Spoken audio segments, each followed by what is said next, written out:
Hi everyone, my name is Lainey Shepard. I'm a zoo science student at Friends University, and today I would like to take about 5 to 6 minutes of your time to discuss snow leopards and how climate change is affecting them.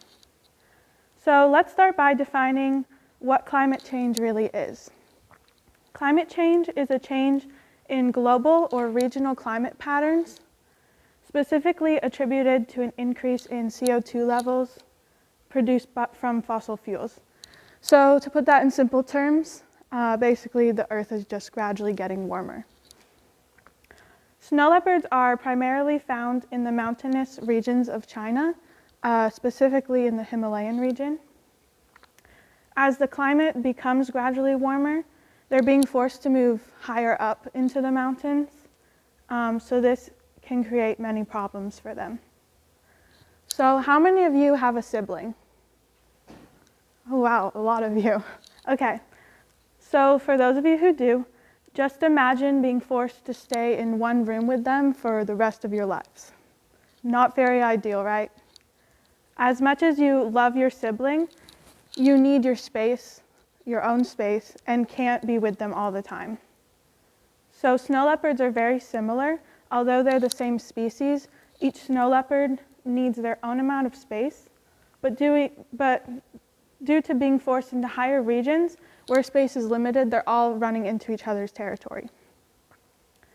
So since we just talked about overcrowding, who can guess how much space in miles a snow leopard needs? Bella? 38. Any other guesses? 50. Randy? Okay, so those are all good guesses. On average, a male needs 80 square miles and a female needs 48. So this is a problem because, like I mentioned, since they're being forced into the higher regions of the mountains and there's not a lot of space, there's not enough area to house a large population of them because of how much space they need.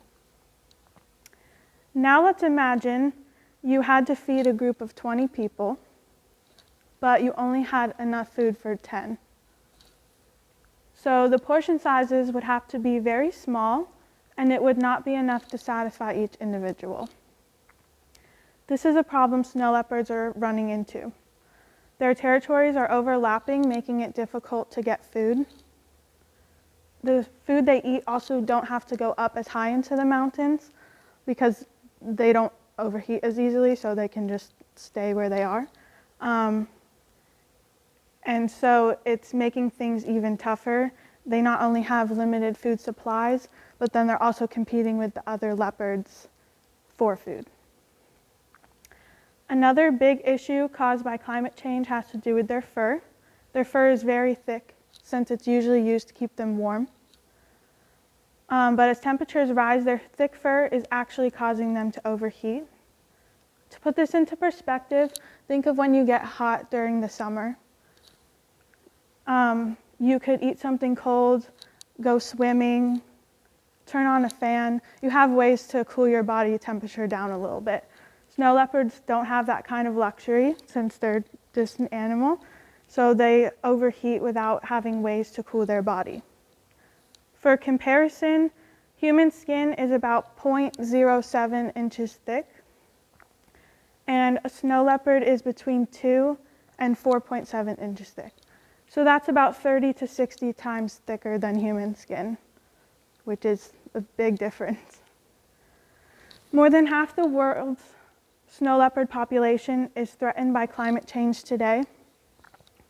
The change in temperatures are leaving about a third of the snow leopard's habitat unsuitable to live in. So you may be wondering what you can do to help this animal. There isn't much we can do to fight climate change. That's just a natural thing.